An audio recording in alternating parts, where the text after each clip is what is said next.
السلام علیکم ورحمۃ اللہ وبرکاتہ۔ بسم اللہ الرحمن الرحیم۔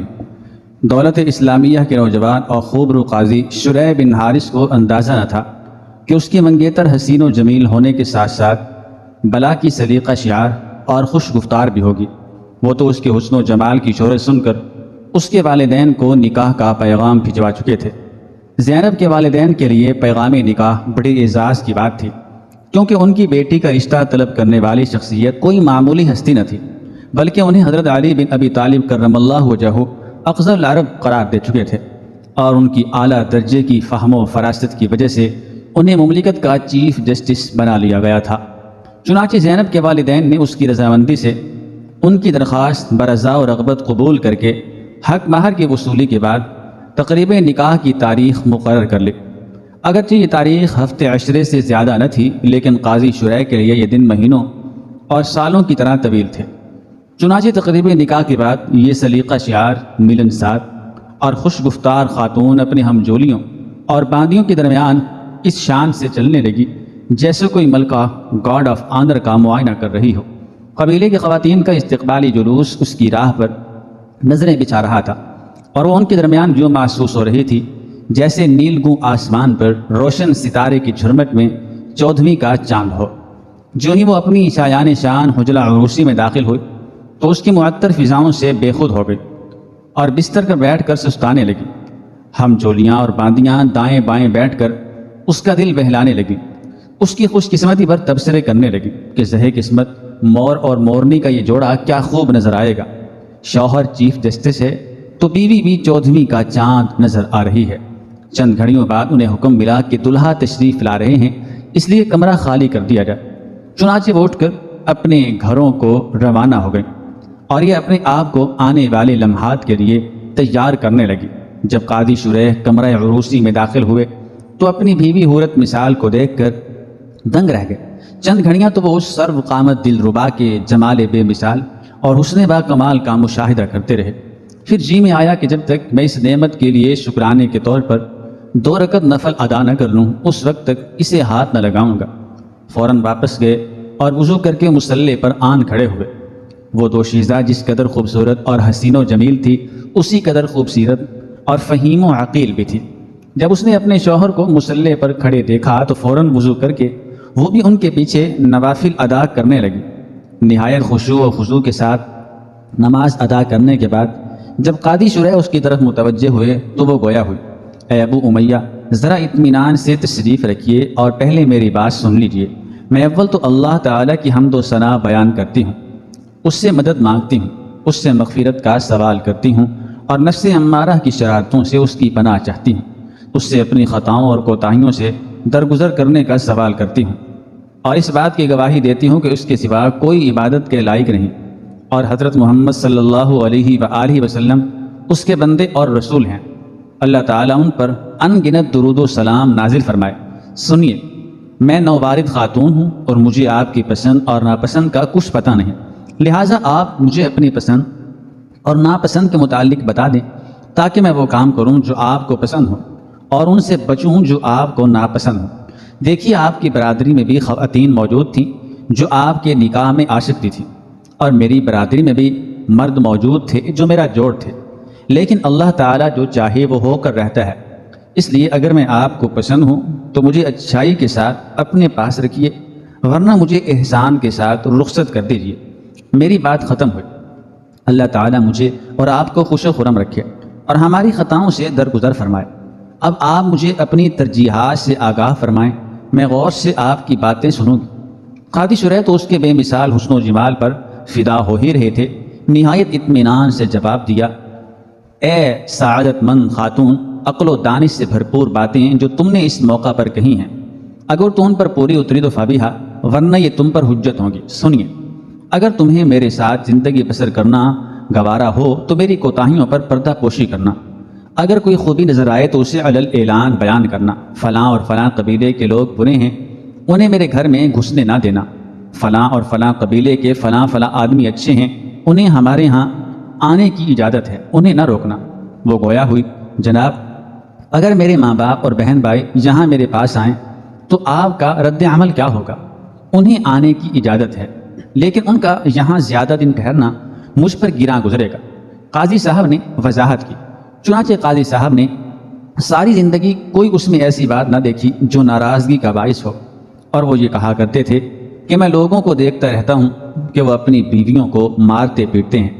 جس دن میں زینب کو مارنے کا ارادہ کروں تو خدا کرے میرا داہنا ہاتھ شل ہو جائے۔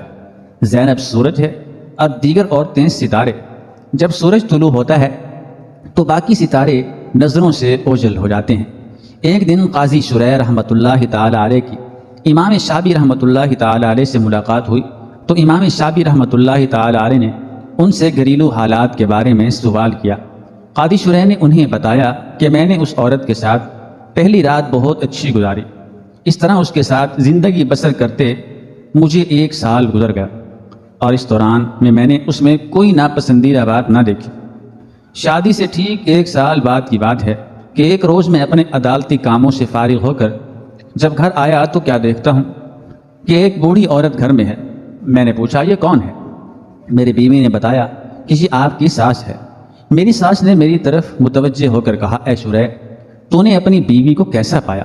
میں نے کہا کہ میں نے اسے بہت اچھا پایا ہے۔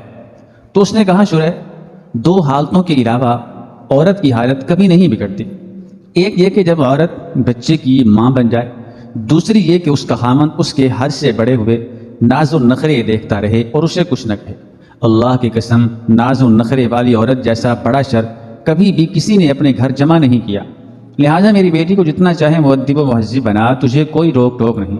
پھر قاضی شریح رحمۃ اللہ تعالی علیہ نے کہا، یہ عورت میرے ساتھ 20 سال سے رہ رہی ہے، میں نے کبھی بھی اس میں قابل اعتراض کوئی بات نہیں دیکھی۔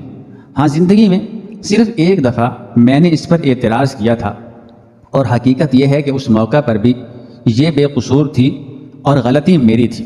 نبی کریم صلی اللہ تعالی علیہ وآلہ وسلم نے بھی ایسی وفادار بیویوں کے جنتی ہونے کی بشارت دی ہے، اور فرمایا نبی جنت میں، صدیق بھی جنت میں، شہید بھی جنت میں، نابالغ بچہ بھی جنت میں، اور وہ عورت بھی جنت میں ہے جو ناراض ہو جائے تو اپنے خاوند کے ہاتھ پر ہاتھ رکھ دے اور کہے کہ میں اس وقت تک کھاؤں گی نہ پیوں گی جب تک تم مجھ پر راضی نہ ہو جائے۔ دوسرا واقعہ سماعت فرمائیں۔ خرقان ایران کے شہر بستام کا نواحی علاقہ ہے۔ حضرت بایزید بستامی رحمۃ اللہ تعالی علیہ سال میں 1 مرتبہ دہستان کے قبرستان میں شہداء کی قبور پر جاتے۔ اس دوران آپ خرقان نامی بستی سے گزرتے تو ایسے سانس لیتے جیسے کچھ سونگھ رہے ہوں۔ مریدوں نے عرض کی، حضرت آپ کیا سونگتے ہیں؟ آپ رحمۃ اللہ تعالی علیہ نے فرمایا، مجھے اس بستی سے ایک مرد خدا اور ولی اللہ کی خوشبو آ رہی ہے۔ حضرت بایزید بستامی رحمۃ اللہ علیہ جب فوت ہوئے تو آپ کو اپنے شہر بستام میں سپرد خاک کر دیا گیا۔ وقت گزرتا رہا۔ 352 ہجری میں یہاں ایک بچہ پیدا ہوا جس کا نام علی بن احمد اور کنیت ابو الحسن تھی۔ سلوک و احسان میں آپ نے وہ مقبولیت اور محبوبیت پائی ہے جو بہت کم کسی کے نصیب میں آئی ہے۔ سلسلہ نقش بندیہ کے شجرہ طریقت میں آپ کا نام بہت روشن ہے۔ بچپن سے ہی اولیاء اللہ سے قلبی محبت، علم دین سے گہری وابستگی اور سلوک و احسان سے بے حد شوق تھا۔ آپ 12 سال تک بلا ناغہ خرقان سے بستام تک پیدل سفر کرتے اور حضرت بایزید بستامی رحمۃ اللہ علیہ کی قبر پر حاضر ہوئے اور اللہ تعالیٰ سے یہ دعا کی، یا اللہ آپ نے اپنے محبوب بندے حضرت بایزید بستامی رحمۃ اللہ علیہ کو جو اپنی محبت و رضا اور معرفت نصیب فرمائی تھی، مجھے بھی نصیب فرما۔ بارگاہ یزدی میں آپ کی دعا نے شرف قبولیت پائی اور آپ مرجع خلائق بن گئے۔ آپ رحمۃ اللہ علیہ کی خانقاہ پر یہ خصوصیت تھی کہ بڑے بڑے رئیس، مالدار، حکیم و طبیب، سائنسدان، شعراء اور اہل علم بھی اس سے مستفیض ہوتے، یہاں تک کہ وقت کے بادشاہ بھی آپ کی خانقاہ کے خوشہ چین تھے۔ آپ اپنی خانقاہ میں لوگوں کو اللہ اللہ کراتے، ان کے دل میں معرفت رب ذوالجلال کو پیوست کرتے، سنت نبویہ کا عادی بناتے، اخلاقی تربیت فرماتے، اسلام کا معاشرتی طرز بتلاتے اور زندگی گزارنے کا اسلامی طریقہ سمجھاتے۔ سلطان محمود غزنوی رحمۃ اللہ علیہ اولیاء کرام سے دلی عقیدت رکھتے تھے۔ وہ اکثر اپنی دربار میں امراء و عمائدین سے روحانی موضوعات پہ بات کیا کرتے تھے۔ ایک دن ایک امیر نے، جس کا نام عبد الرحمن تھا، کچھ کہنے کی اجازت طلب کی۔ آپ نے اجازت مرحمت فرمائی تو اس نے کہا کہ خرقان میں ایک ایسے اللہ کے ولی موجود ہیں جن کے پیر و مرشد حضرت بایزید بستامی رحمۃ اللہ تعالی علیہ ہیں۔ ان کا نام شیخ ابو الحسن ہے۔ میری استدعا ہے کہ آپ بھی ان کی نیاز حاصل کریں، آپ کو روحانی خوشی محسوس ہوگی۔ سلطان محمود غزنوی رحمۃ اللہ تعالی علیہ نے اپنے حلقہ احباب کے ساتھ خرقان جانے کا پروگرام بنایا اور خرقان جا پہنچے۔ عبد الرحمن نے ایک قاصد کو ہمراہ لیا اور شیخ کی خانقاہ میں جا پہنچا۔ قاصد نے شیخ کو سلطان کا پیغام دیا اور بتایا کہ سلطان محمود خود چل کر آپ کی زیارت کے لیے غزنی سے تشریف لائے ہیں اور خواہش مند ہیں کہ آپ شاہ کے خیمے پر تشریف لائیں۔ شیخ ابو الحسن نے فرمایا مجھے اس ملاقات سے معذور جانو۔ قاصد نے حسب حکم سلطان قرآن مجید کی وہ آیت پڑھ کر سنائی جس کا مفہوم تھا اطاعت کرو اللہ کی اور اس کے رسول صلی اللہ علیہ وسلم کی اور حاکم کی جو تم میں سے ہو۔ آیت سن کر شیخ نے فرمایا کہ میں ابھی اطیع اللہ میں ایسا غرق ہوں کہ اطیع الرسول کے معاملے میں نادم و شرمسار ہوں، کاش میں اپنی زندگی میں اطاعت رسول کا مقام حاصل کر سکوں۔ یہ کہہ کر شیخ زار و قطار رونے لگے۔ پھر کچھ دیر توقف کیا اور فرمایا سلطان سے کہنا کہ ایسی صورت میں حاکم کی اطاعت کی جانب کیوں کر متوجہ ہو سکتا ہوں، ابھی تو ابتدائی منزل میں ہوں۔ قاصد اور امیر عبد الرحمن نے واپس جا کر سلطان کو تمام احوال بتا دیا۔ شیخ ابو الحسن کا جواب سن کر سلطان محمود غزنوی رحمۃ اللہ علیہ آپ دیدہ ہو گئے اور دیوانہ وار بغیر کسی اہتمام کے شیخ کے خیمے کی طرف روانہ ہو گئے۔ جب سلطان خانقاہ میں داخل ہوئے تو شیخ مصلی بچھائے بیٹھے تھے۔ سلطان ادب سے دوزانو ہو کر ایک طرف بیٹھ گئے۔ شیخ نے آنے کی وجہ پوچھی تو سلطان نے کہا کہ وہ صرف حضرت کا دیدار کرنے اور نصیحت لینے کے لیے آیا تھا۔ خاصی دیر تک وہ شیخ ابو الحسن کی باتیں سنتے رہے اور جب واپسی کی اجازت چاہی تو شیخ سے کہا کہ وہ اسے کچھ ایسی نصیحتیں کرے جو دین اور دنیا دونوں میں کام آئیں۔ شیخ نے فرمایا نمبر 1 ایسی چیزوں سے پرہیز کرو جن سے اللہ تعالیٰ نے منع فرمایا ہے۔ نمبر 2 حقوق اور عبادت کا خاص خیال رکھو۔ نمبر 3 خلق خدا کے ساتھ نرمی اور ہمدردی سے پیش آؤ۔ نمبر 4 سخاوت اور رحم دلی کو اپنا شعار بناؤ۔ جاتے جاتے سلطان نے عرض کی کہ خاص طور سے شیخ اس کے لیے دعا فرمائیں۔ شیخ ابو الحسن رحمۃ اللہ علیہ دونوں ہاتھ دعا کے لیے اٹھا دیے اور کہا محمود اللہ تیری عاقبت سنوارے۔ دعا کے بعد سلطان نے اشرفیوں کی ایک تھیلی بطور نذرانہ شیخ کی خدمت میں پیش کی۔ شیخ نے وہ تھیلی لے کر ایک طرف رکھ دی اور سلطان کے آگے جو کی ایک روٹی رکھ کر کہا کہ تمہاری دعوت کے لیے یہی جو کی روٹی ہے، اسے کھاؤ اور میری دعوت قبول کرو۔ بادشاہ نے ایک نوالہ جو کی روٹی کا توڑ کر منہ میں رکھا تو نگلا نہ گیا کہ سلطان کا حلق ایسی سخت غذا کا شراسہ نہ تھا۔ شیخ نے نوالہ اٹکتا دیکھا تو پوچھا کیا ہوا، کیا نوالہ اٹک رہا ہے؟ سلطان نے بمشکل اس بات میں سر ہلایا تو شیخ نے اشرفیوں کی تھیلی اس کو واپس کرتے ہوئے کہا یہ اشرفیوں کی تھیلی بھی میرے حلق میں اٹک جائے گی، بالکل اسی طرح جس طرح تمہارے حلق میں جو کی روٹی اٹک گئی، کیونکہ یہ بادشاہوں کی خوراک نہیں ہے بلکہ یہ اشرفیوں کی خوراک ہیں۔ ان اشرفیوں کی تھیلی کو فوراً اٹھا لو، ان پر نہ تمہارا حق ہے نہ میرا، یہ قوم کی امانت ہے۔ اگر تم ان کو قوم کی مرضی کے خلاف خرچ کرو گے اور رعایا سے خیانت کرو گے تو عذاب الہی کسی نہ کسی صورت میں تمہارا مقدر بنے گا۔ جا اور امانت میں خیانت کا مرتکب نہ بن۔ سلطان دم بخود رہ گیا اور خود کو شیخ کے سامنے نہایت حقیر محسوس کرنے لگا۔ پھر اس نے اشرفیوں کے متعلق پوچھا کہ وہ ان کا کیا کرے تو شیخ نے جواب دیا ان اشرفیوں کو ان سفید پوش ضرورت مندوں میں تقسیم کر جو بظاہر مسکین اور غریب نظر نہیں آتے کہ ان کی خاندانی شرافت اور اعلیٰ نسبی انہیں ہاتھ پھیلانے سے روکتی ہے۔ وہ بظاہر آسودہ حال ہیں لیکن مفلسی نے ان کے سینوں کو زخمی کیا ہوا ہے۔ یہی سب سے زیادہ ان اشرفیوں کے مستحق ہیں۔ اگر تو نے ان اشرفیوں کو اپنے خاندان اور قریبی رشتہ داروں میں تقسیم کیا تو یاد رکھ قیامت کے دن یہی حسرت زدہ اور تنگ دست خدا کے سامنے تیرا گریبان پکڑ کر انصاف مانگیں گے، تب تیرا ٹھکانہ کہاں ہوگا؟ اس کا ادراک تجھے ہونا چاہیے۔ تجھے خدا تعالیٰ نے رعایا کا نگہبان بنایا ہے، نہ کہ اپنے خزانے بھرنے کا حق دیا ہے۔ سلطان محمود وہاں سے رخصت ہوا تو قلب ماہیت ہو چکی تھی، وہ سلطان سے فقیر بن چکا تھا۔ فتح سومنات سے پہلے سلطان محمود غزنوی خانقاہ خرقان میں خواجہ ابو الحسن خرقانی سے ملے اور عرض کی کہ حضرت میں سومنات پر حملے کا ارادہ رکھتا ہوں، دشمن تعداد اور اسلحے میں کافی زیادہ ہے، مقابلہ بہت سخت ہے، آپ دعا فرما دیجیے۔ خواجہ ابو الحسن خرقانی نے اپنا جبہ سلطان محمود کو دیا اور کہا کہ اسے اپنے ساتھ لے جائیں، جہاں ضرورت پڑے وہاں اس کو سامنے رکھ کر اللہ تعالیٰ سے دعا کرنا، انشاءاللہ جنگ میں فتح ہوگی۔